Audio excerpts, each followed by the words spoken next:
Okay, Mark, I want to quickly recap on the great improvement from last time, then just dig into where we'd like to continue to see things going.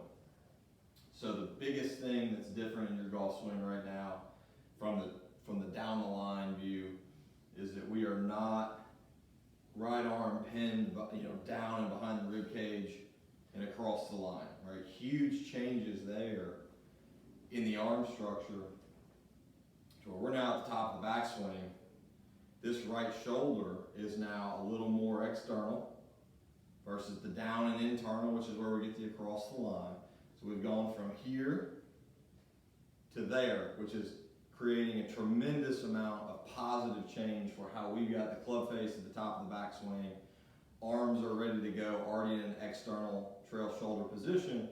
So the downswings can start getting pretty simple, which would just basically be, if I can continue to turn, I can match club face up and path up, can continue to see the club exiting around me the way that I'd like. Opposed to, when that right arm's kind of internal and down, clubs across the line and open, we get into sort of this pattern, which is definitely what we saw out of you in the first set of videos. So really no changes in what's going on in terms of your structure. Down the line, what it's going to start looking like, you're in a great spot there, sort of in almost a 3/4, maybe 80% backswing length. Might feel a little short, but really not because of anything going on here. It's going to be a little bit more of the lower body that we're going to talk about from face on.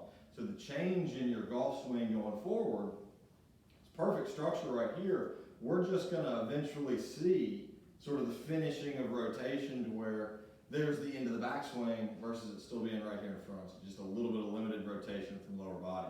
Structure-wise, nothing different. A+ on what's going on with the arms.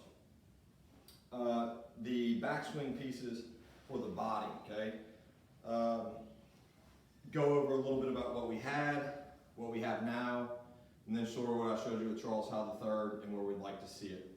The first swings that you sent me a couple weeks ago, we see a backswing to where we do what I clinically call spinning in backswing, which is essentially the pelvis circles down and around towards the target. So we see a tremendous amount of space created off of, I've got a really cute pink noodle here. We see a tremendous amount of space created off of that from the belt line, and we see the femur actually kicked in. So we see the knee on this side of the hip excessively. We may see occasionally somebody that's pretty flexible as they continue to turn. You might see that knee get a little bit on the inside of the lead hip, and the femur or upper leg bone be a little tilted that way, but it wasn't as the left hip bone also went forward. So this is sort of where we were. Probably in an effort, as we've been really working on arm structure, we just sort of limited what this lead side's doing in our rotation in it. In the down the line videos, it's fantastic. We see your right leg lengthen up nicely. We see the left leg change flex. That would be correct. We just get to now talk about, it doesn't have to just be lead leg gets a little flex, this one straightens out. You can still see I've got a little space from my belt line to my noodle. What we end up seeing is, as that trail leg lengthens and as the lead leg changes flex, we are going to move into this hip slightly. So that is, by definition, internal rotation into that trail hip as we're lengthening it out, which you're doing now. So the big change of how we get the rest of the length of our backswing correctly is that we're not just letting those legs change flex while we still have a bunch of pressure right over here on the lead foot. Jeff Smith and the guys' words, sort of the phrase we like to use a lot is, we need to unweight the front foot. Right now, we're doing a much better job at seeing things actually turn instead of spin, but we're sort of hanging out on this lead leg to where we haven't really unweighted the pressure in the foot. We haven't really gotten the pelvis to finish turning as much as it should. That's the last 10-15% of your backswing. So when we see a little shorter swing here, it's not because the arms need to be compromised and we need to spin around and get longer. It might be a little shorter. We need to finish it by going ahead and letting floor one or the pelvis finish turning and a little pressure into the right heel. So I use this because you can do something like this with a stick on the driving range, just one of the alignment rods where you could put it right in the ground, and you're going to start with your right heel just on the front side of it to where it's just barely making contact with your your right hip bone. So from down the line, it's going to look a little bit like this. The right foot's just right in front of it.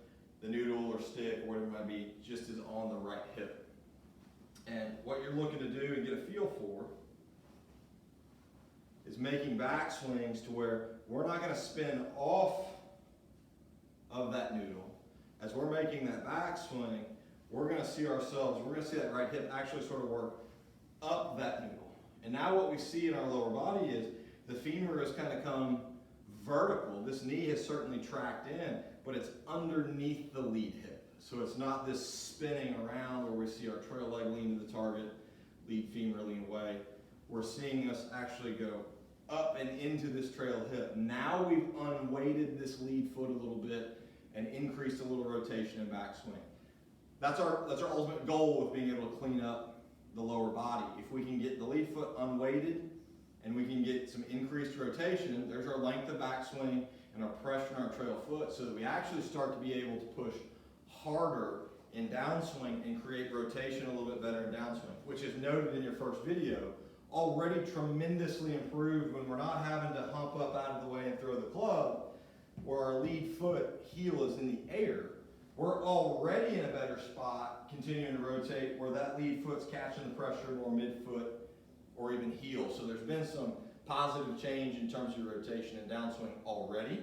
What I want to see in terms of practice is same basic backswing you're making now, exact same thing that you're doing with the arm structure and club structure, with a little bit more of an attention to this trail leg doesn't circle back around as much. We're going to get a little more pressure on that trail leg that's not going to move belt line away from a vertical line.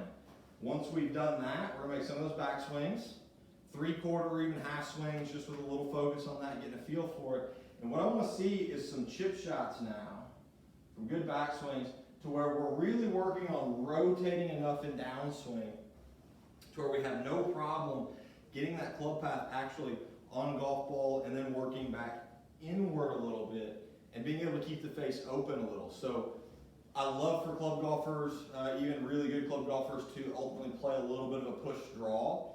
Generally is a much more successful ball flight for them. They usually hit it a little bit farther, but we want them to draw it properly. And by that, we don't have this super in-out path where we're jumping up and having a ton of face rotation. We ultimately want push draws from slightly inward to outward paths with a face that gets to stay very stable, only slightly open to target, slightly left of path, to where we don't see this big roll of the club face and path of the club continuing outward. We're going to see push draws coming from club face is a little open to target, path slightly inside the golf ball. I've made contact, and if I'm hitting golf balls in downswing with rotation to the body, I'm going to see my club exit lower and around me, certainly like we've seen in the second set of videos you sent. But we're going to be able to keep control of the club face as long as we can keep rotating a little bit better. There's still a little bit, and we see it especially in the face-on video, of a little bit of chase out of that right arm, trying to maybe close the club face and still feel like that's what's necessary to hit draws. When we realize that if we're getting that last little bit of backswing, we're going to have the club deep enough and behind us for downswing that all we have to do is keep rotating, and we're going to have a nice slightly in-out path. We don't need to close this face at an extremely high rate to try and hit it on target because the path isn't 10 degrees into out anymore. We get to have much more control over the face as we continue rotating around. So my goal is if you can hit some little half shots or 3/4 shots, actually hitting a little pull fade. So a ball that's going to start a little left to target and maybe fade back a little bit. All we have to do then to hit full golf shots for a push draw is we have to back off that feeling a little bit. So the goal is same back swings with a little bit of focus of getting that pressure in the right foot, not spinning back around, good leg changes, but with the right hip not moving away from the wall or the noodle. So those back swings, and then being able to chip a few that we go left enough to see one pull fade. So it'll just be boom. If we can get a couple of those balls, maybe the first 10 or 15 balls of our day on the range warming up, actually see a couple start left and then fade back. As you start getting a little more speed and a little bigger swings, we might not have to give it that much effort to accomplish that, and we'll start seeing little push draws where the face stops closing around. Then you start really getting control of where your golf ball starts and where it curves. So recapping, fantastic improvement from first lesson to this one. Keep the arm structure exactly like you have it. As we get bigger backswings, it's not just trying to spin the upper body and get the arms to go farther. The rest of the backswing is properly moving the pelvis a little bit laterally over to the right foot so we're not creating space between us and the wall. I do this on the range with noodles and alignment rods. If you've got a door in your house with nothing really around it there where you can go stand, if there's a doorway here and this is the door jamb, if I'm standing in the doorway, I'll do the same thing. I'll go put my heel right in front of the door jamb, right side of my right hip on the door jamb, and just start feeling it go up the door jamb. And at that point, we see the right leg lengthen out. The left hip's got to come down and around in the rotation. And we see that femur kind of get straight up and down. So once you understand really what you're looking for, you could even do it without any sticks. You could be in the mirror just looking for, all right, I didn't create space off my trail hip. Lead femur's a little more vertical. I look a little bit more like that last frame of Charles Howell that I left up for you, to where we're not creating a ton of space in the wall. We're seeing good pivot and the unweighting of the lead foot so the downswing gets to be better at boom. So again, fantastic improvement already. If we can clean up a little bit of the backswing pivot and pressure shift, and then it allows us to have a little bit better rotation downswing, I think you're rocking and rolling, man. Great job.